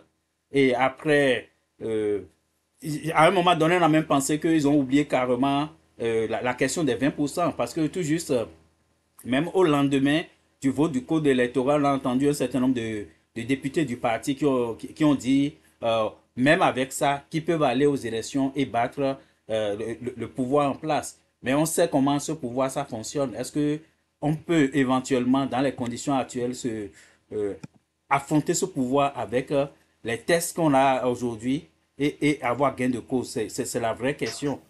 Donc, juste un instant. Monsieur Jules. Oui, monsieur Samuel, oui, allez-y. Vous savez, les démocrates, qu'on le veuille ou non, ils ont un plan qu'ils sont en train de suivre. Et de façon progressive, ils sont en train d'atteindre les objectifs qu'ils se sont assignés. Si le premier élément, si d'abord, tu vois, ils sont en train de dire que nous pouvons aller aux élections, nous irons aux élections et gagner les élections malgré la question des 20% là. C'est une manière d'agiter l'ennemi qui est en face. C'est que de le faire voir que, de le faire réfléchir, de savoir si ces gens-là n'ont pas quelque chose derrière, qui n'ont pas déjà réussi quelque chose, qui n'ont pas encore obtenu quelque chose que nous, on n'a pas encore eu. Parce qu'ils savent très bien qu'ils ne pourront pas avoir les 20%. Ils ne pourront même pas avoir 10%. Même dans le rang des gens de l'UP. Le R n'est plus là. Ils le savent très bien. Donc, c'est une manière, c'est une politique de lancer le jet pour voir leur réaction. Et puis, on les observe. On les observe très bien. Donc, dire que nous n'avons pas un calendrier ou bien tout ce qu'a développé tout à l'heure M. Anango, que les démocrates ne sont pas dans ce schéma-là, c'est faux. Nous sommes dans le schéma, mais nous préparons le peuple béninois aux élections prochaines. Il faut que le peuple béninois s'attende à cela et se prépare, parce qu'il faut forcément obtenir le pouvoir par les élections. Il ne faut pas aller à une insurrection, à une guerre pour dire, ou à un putsch pour dire que nous sommes en train de prendre le pouvoir de la main de quelqu'un. Nous voudrions obtenir le pouvoir par les unes, et rien que les unes. Merci. Ok, merci beaucoup. On a quelqu'un qui s'est joint à nous. Il s'appelle, le nom que je vois, je suis un rocher. Est-ce que vous pouvez prendre la parole? Je suis un rocher. Oui, bonsoir. Bonsoir, oui, allez-y. Vraiment, merci beaucoup de me donner la parole. Je suis rentré dans votre émission. Enfin, ça a commencé avant que je ne commence pas à suivre. Mais j'ai suivi des choses intéressantes et ça me motive à dire une chose. Donc, par rapport au débat concernant l'élection présidentielle à venir, tout récemment, enfin, les élections passées, j'ai suivi un épisode où les démocrates ont fait des réclamations par rapport au nombre de députés qui a eu des fautes par-ci, par-là. Et au niveau de la Cour constitutionnelle, on leur a dit que leurs procès-verbaux sont caduques. Et apparemment, le même problème risque de se poser encore en 2026. Si, dans les bureaux de vote, les procès-verbaux que les représentants des partis politiques reçoivent ne peuvent pas les aider à faire des réclamations et qu'on leur dira que c'est caduque parce que c'est celui du CA qui, nous savons, n'est pas forcément pour... qui a peut-être un camp. Je crois qu'il sera très difficile d'avoir une élection juste et transparente. Donc, quand on parle de modifier le code électoral, là, je crois qu'il y a cet aspect-là aussi qui est très, très important. Si je peux gagner et que je n'ai pas la possibilité de réclamer parce que les preuves que j'amène ne peuvent pas être acceptables, là, je crois que ce n'est même pas la peine d'aller à la compétition.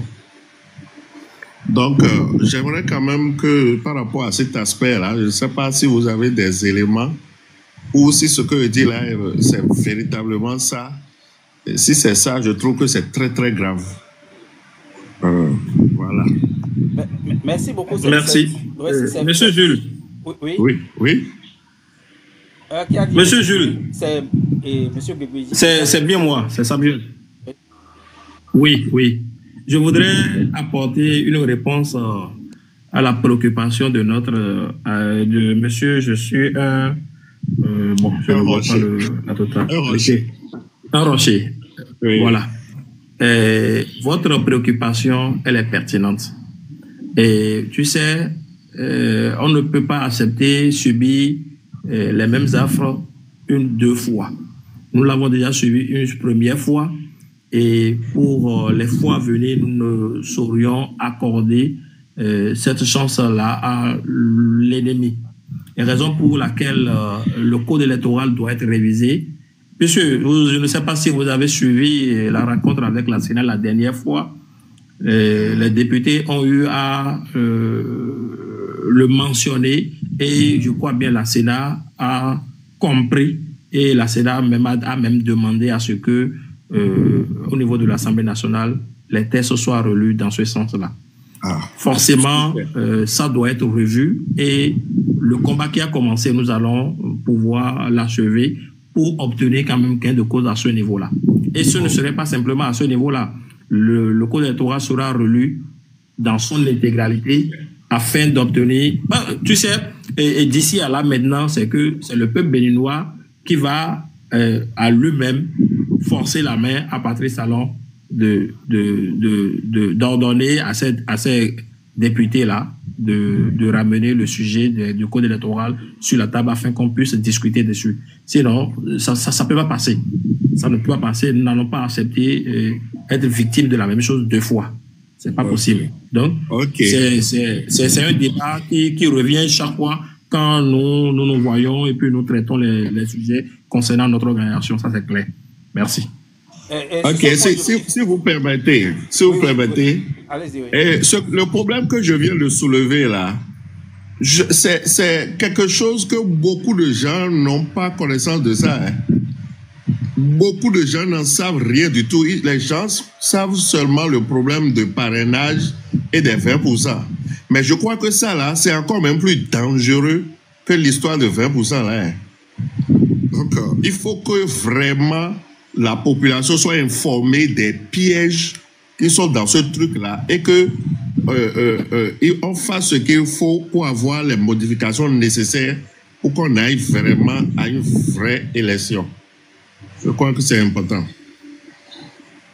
Et puis, au-delà même de la question d'aller réclamer devant la Cour constitutionnelle, Et je pense qu'il y a un problème du nombre de feuillets aussi.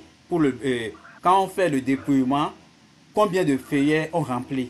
Je crois que le vrai problème, c'était là aussi. Parce que je pense qu'actuellement, dans le code, il y a à peine, il doit y avoir, je le dis comme ça, 3. Et cela fait que si le parti de la mouvance prend une copie et les responsables de bureau de vote prennent une copie, il semble que, en tout cas, dans la configuration actuelle, même les démocrates n'ont pas de copie, en fait. C'est pour ça qu'en 2023, quand ils sont allés devant la Cour constitutionnelle, ils n'avaient même pas, en tout cas, selon ce que j'ai appris, ils n'avaient même pas des copies des PV pour pouvoir faire la réclamation. Donc, il y a des choses, des incohérences dans le code qu'il faut corriger pour qu'on ne vive pas les mêmes failles. Et encore qu'on ne peut pas faire confiance, comme monsieur, j'ai le docteur Jamal Din, qui dit ici, vous parlez de quel Sénat? Encore que malgré tous les efforts qu'on aurait fait avec la Sénat actuelle, avec la configuration de la Sénat, où le parti n'a même pas, le parti d'opposition, ou bien on peut même dire de façon globale, l'opposition n'est pas représentée au sein de la Sénat. Et je ne sais même pas si l'opposition pourrait être représentée dans les démembrements au niveau des communes, au niveau des arrondissements, pour que le parti ait quand même, l'opposition ait un œil sur ce qui se passe, pour pouvoir dire son point de vue. Parce que pour réclamer après, il faut quand même surveiller avant de savoir s'il y a des failles et porter ces failles devant la Cour constitutionnelle. Et en parlant de la Cour constitutionnelle aussi, avec le professeur Dorothée Sosa, rien n'est moins sûr. Si lui a pu valider le code électoral tel quel, avec les incohérences entre le code électoral et la Constitution, il a quand même dit que ce code est conforme à la Constitution. Donc il faut s'attendre au pire en 2026. En tout cas, c'est les éléments que moi je pourrais compléter à moi. S'il y a quelqu'un qui veut prendre la parole. Pour complément, c'est 4 feuillets. C'est 4 feuillets. On dit que la Sénat va prendre 1, la Cour constitutionnelle va prendre 1, et le CA d'arrondissement, avec le coordonnateur d'arrondissement prend 1 et ils vont coller 1 contre le mur. Donc, ça veut dire que les partis n'ont pas de copie? Non.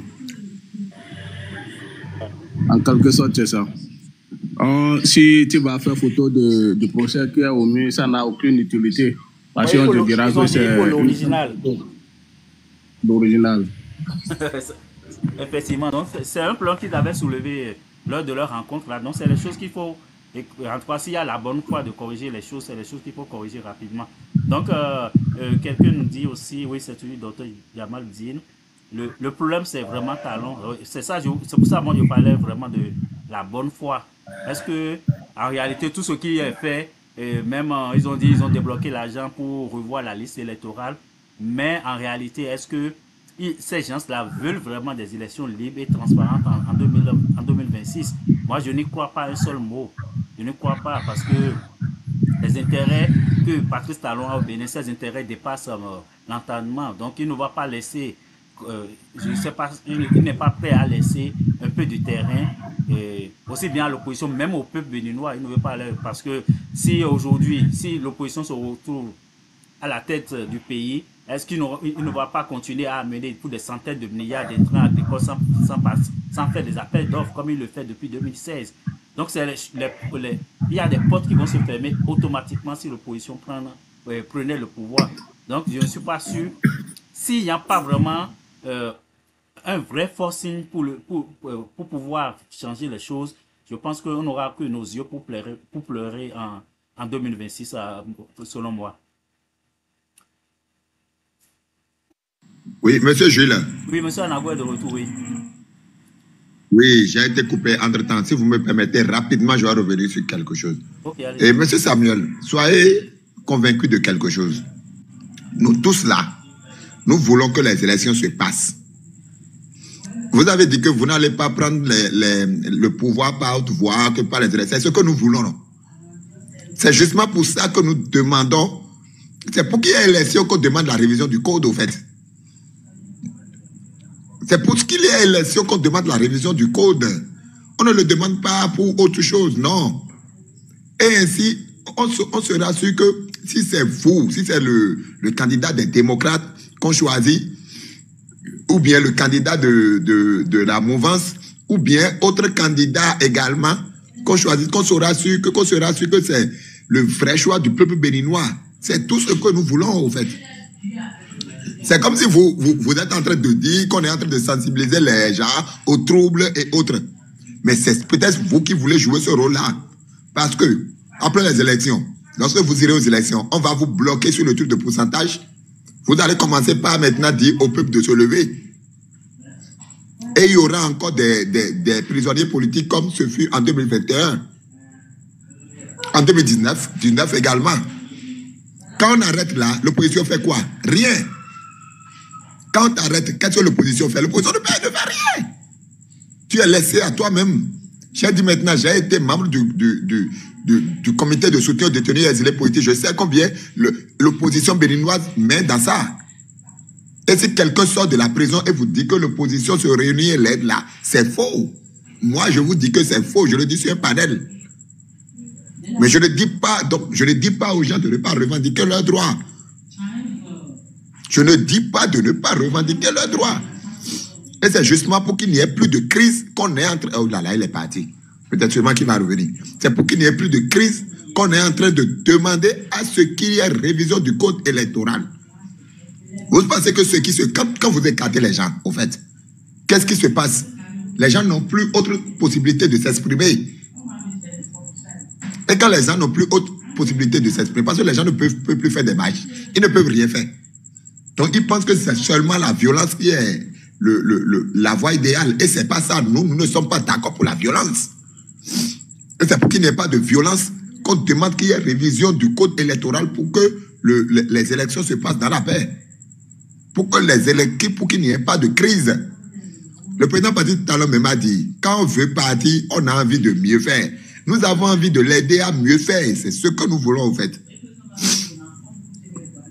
Nous avons envie de l'aider à mieux faire. C'est tout.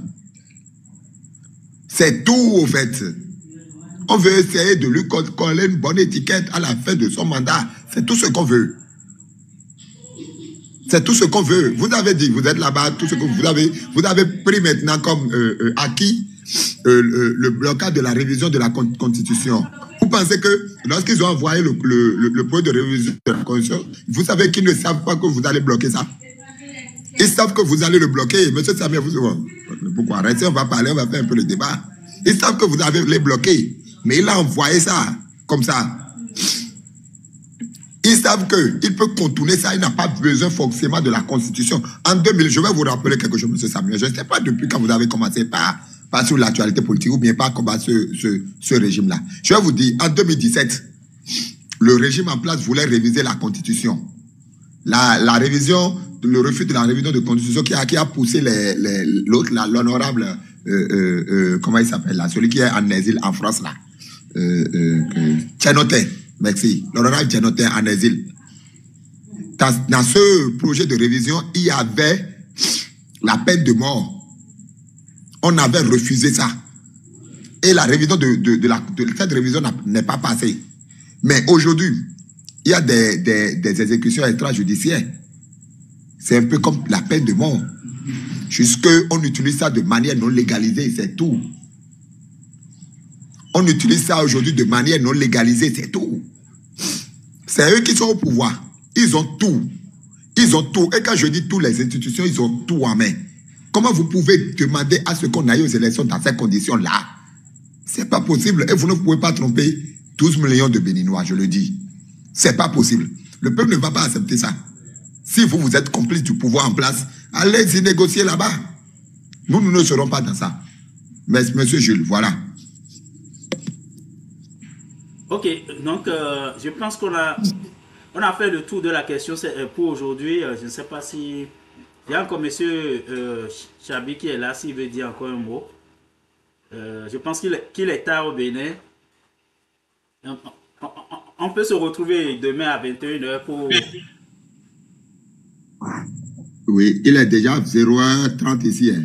Oui, c'est ça. Oui. Donc, on peut mettre au live pour aujourd'hui, au direct. Et puis, on va se retrouver demain. Moi, je lance mes lives à 21h de Cotonou. Et puis, on va continuer sur d'autres sujets. Il n'y a pas de souci, monsieur. Merci beaucoup, monsieur Anago. Il n'y a pas de souci. Merci pour tout ce que vous faites. Merci pour tout ce que vous faites. Merci pour, je ne vais pas dire le combat que vous faites. Parce que vous n'êtes pas, je ne veux pas parler de combat à votre niveau. Vous essayez juste de donner les informations et d'informer. Ils savent que la plus grande arme, c'est l'information. Quand un dictateur vient au pouvoir, tout ce qu'il essaie de faire, c'est de couper l'information. C'est pourquoi lorsqu'ils sont venus, la première des choses, ils ont mis de l'argent sur l'Internet, sur la communication. Ça ne les a pas suffi. Ils ont voté le code numérique. Ils ont commencé par fermer des chaînes. Ils ont commencé par traquer des journalistes. Aujourd'hui, pour mieux s'exprimer, il faut être à l'extérieur. Ce n'est pas bon pour l'image de notre pays. Je vous félicite et je vous remercie. Ok, agréable nuit à tous alors. Ok, bonne nuit à tous. Restez connectés. Nous, on est toujours là. On va continuer à faire ce qu'on peut, même avec les informations qui sont disponibles. Donc, vous allez retrouver, comme je l'ai dit tout à l'heure, plusieurs de nos émissions. Je vais faire toujours passer des émissions. Et puis après, on peut faire le débat. Je vais prendre les gens pour intervenir en direct. Donc, merci à vous tous et puis bonne nuit à vous.